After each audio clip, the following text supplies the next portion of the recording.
Hello guys, welcome back to Friends in Arms channel. போன வீடியோவில் நம்ம விண்டோஸ் 11 எப்படி டவுன்லோட் பண்ணுறோம் அப்படின்றத பற்றி பார்த்தோம். இப்போ அதை நான் எப்படி பூட்டபிள் டிவைஸை மாற்றணுன்றதை பற்றி சொல்கிறேன். அதுக்காக ஒரு டூல் ரூஃபர்ஸ்னு ஒன்று டவுன்லோட் பண்ணிக்கோங்க. இதோட லிங்க் நான் டிஸ்கிரிப்ஷனில் கொடுக்குறேன்.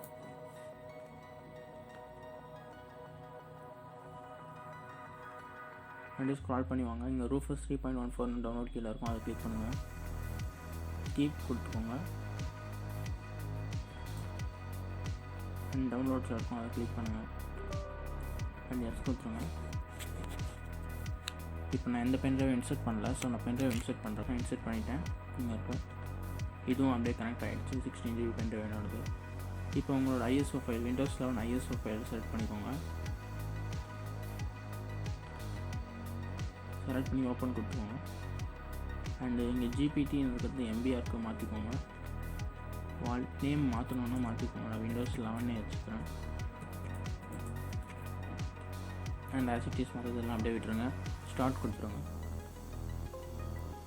ஓகே கொடுத்துருங்க. இது ஒரு 10 to 15 minutes இருக்கும். அண்ட் ஆல்சோ இன்னொன்று கூட சொல்லணும், இப்போ நான் யூஸ் பண்ணுறது ஒரு பென்டிஎம் 4 GB RAM கவர்மெண்ட் லேப்டாப் தான்.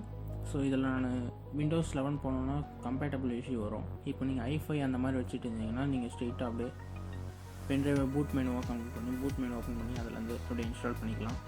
இதில் பண்ணுறதுனால கொஞ்சம் இஷ்யூ வரும். அதுக்கான வீடியோ சால்வ் பண்ணுறதுக்கு நான் நெக்ஸ்ட் வீடியோவில் போடுறேன். ரெடின்னு வரும், நீங்கள் க்ளோஸ் பண்ணிடுங்க. அண்ட் அவ்வளோதாங்க, பூட் மெனு ரெடி ஆகிடுச்சு. அண்ட் அவ்வளோதாங்க, வீடியோ முடிஞ்சது.